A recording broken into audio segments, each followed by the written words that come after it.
Banyak orang yang masih punya pikiran begini, Pak Jokowi ikut serta cawe-cawe dalam Pilpres kali ini, dengan anggapan bahwa kalau nanti Prabowo misalnya menang, Pak Prabowo akan dikendalikan oleh Jokowi melalui cawapresnya hari ini, yaitu Gibran. Mari kita kupas tentang ini, kita berandai-andai, kita berbicara tentang seandainya Prabowo memenangkan Pilpres kali ini. Apa yang akan terjadi?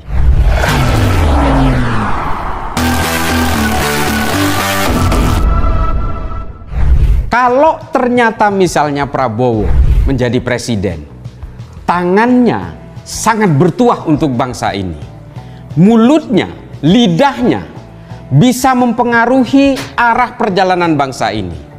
Kalau kemudian ternyata semua kekuatan simpul-simpul Pak Jokowi yang ada hari ini kemudian diputus oleh Pak Prabowo, Pak Jokowi mau apa?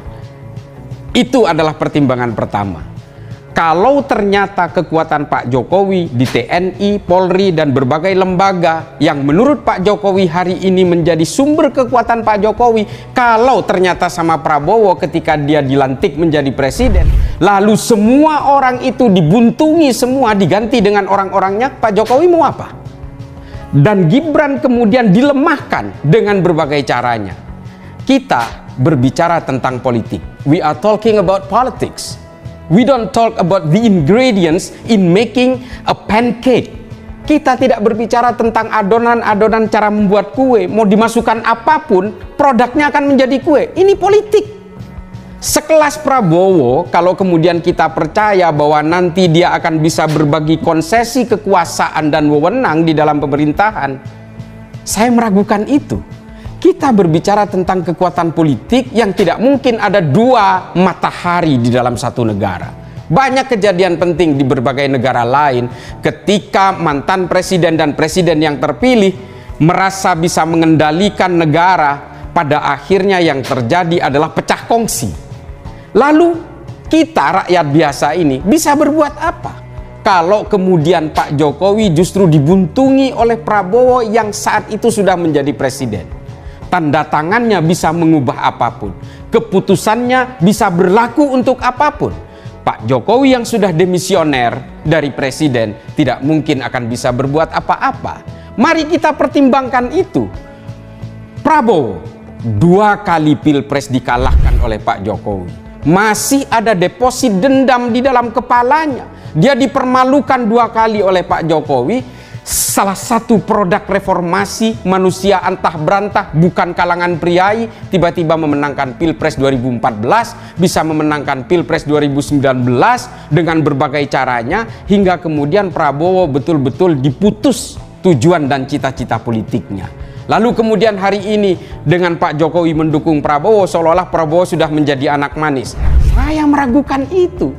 Secara historik berbagai sejarah politik mulai dari zaman Titus Vespasian sampai hari ini tidak ada satupun yang sanggup berdiri dengan 2 matahari kembar dalam satu negara, dalam satu kekuatan politik. Ini tidak mungkin. Oleh karena itu marilah kita semua ini sadar, why should Prabowo? Itu yang kemudian menjadi pertanyaan dari kami. Oke lah Pak Jokowi misalnya sadar bahwa berbagai cita-citanya belum terlaksana di negara ini sehingga perlu ada sustainability, perlu ada continuity di berbagai tujuan-tujuan Pak Jokowi hari ini. Tapi kenapa harus Prabowo? Prabowo sejak awal sudah anti dengan supremasi sipil. Dari sejarahnya kita bisa tahu dari sejak zaman Orde Baru bagaimana kemudian dia punya catatan sejarah melakukan penculikan dengan dalih kemudian ini untuk stabilitas negara dan sebagainya dan sebagainya. Tapi ini kan membuat catatan buruk yang kemudian memberikan tanda bahwa inilah karakter Prabowo. Sekarang kalau misalnya Prabowo sudah dilantik, sekali lagi saya akan ungkit tentang ini, kita berandai-andai saja. Kalau ternyata kemudian dalam 100 hari pertama kekuatan Pak Jokowi diputus, Pak Jokowi bisa apa? Ini yang harus menjadi pertimbangan bagi Pak Jokowi seharusnya sejak awal. Pak Jokowi juga tidak bisa menyandra satu orang yang akhirnya hanya melahirkan dendam-dendam kepada Pak Jokowi.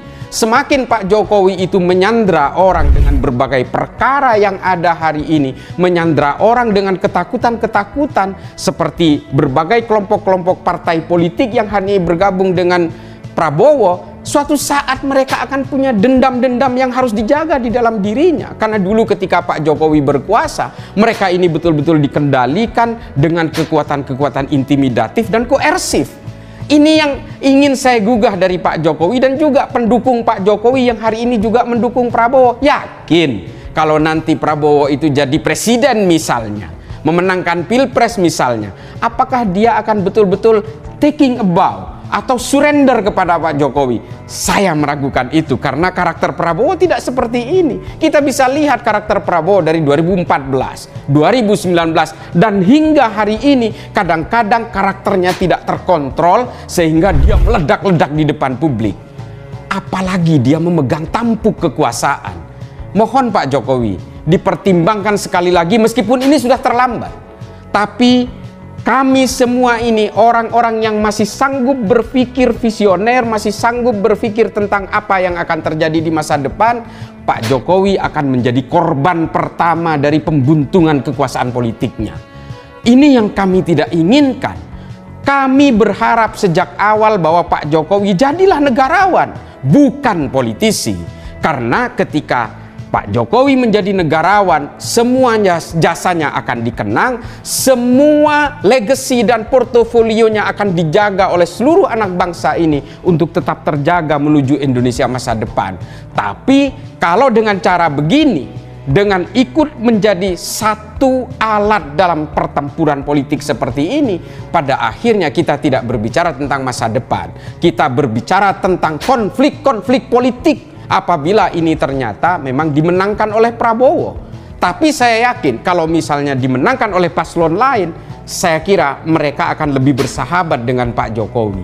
Ini yang kemudian menjadi pertimbangan orang-orang seperti saya, bukan lagi mendukung soal capres, cawapres dan sebagainya. Ini tentang demokrasi. Ini yang kita inginkan dari Pak Jokowi, bahwa marilah kita berpikir ke depan. Kita buang jauh berbagai kepentingan-kepentingan masa lalu. Karena cita-cita Pak Jokowi kami tahu bahwa semuanya belum tercapai.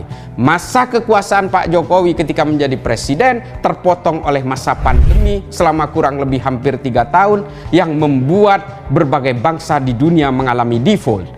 Dan Pak Jokowi berhasil mengawal bangsa ini di dalam angka-angka kontraksi yang tidak membabi buta. Ini sudah cukup menjadi legacy bagi kami yang harus dikawal terus ke depan hingga 2045 nanti ketika generasi emas yang dicita-citakan.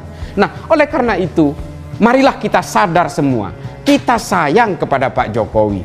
Kita semua sadar bahwa bukan hanya persoalan Prabowo, Anies, atau soal Ganjar, tapi ini tentang bangsa ke depan, bangsa yang betul-betul tegak lurus dalam cita-cita reformasi, tegak lurus dalam purifikasi demokrasi, dan juga tetap terjaga dalam kekuasaan yang berbasis supremasi sipil.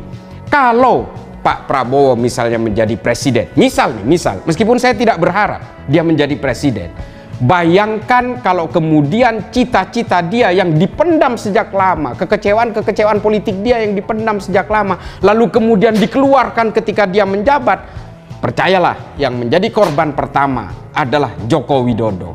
Oleh karena itu, yang paling terakhir ingin saya sampaikan adalah mari kita buka kesadaran kita semua, rasionalitas berpikir kita semua. Pak Jokowi sudah seharusnya bukan lagi pemain dalam pertempuran politik ini. Pak Jokowi seharusnya lebih memikirkan legacy dan menjadi supervisi untuk perjalanan trajektori bangsa ini menuju masa depan yang jauh lebih gemilang. Pak Jokowi, sekali lagi mudah-mudahan Bapak menonton suara kami ini. Mudah-mudahan pendukung Pak Jokowi menyadari ini semua. Mari kita berpikir waras. Janganlah kita kemudian hanya demi kekuasaan kita harus membuntungi konstitusi dan juga menciderai demokrasi. Mudah-mudahan bangsa ini selalu dijaga oleh Tuhan dengan berbagai caranya. Terima kasih.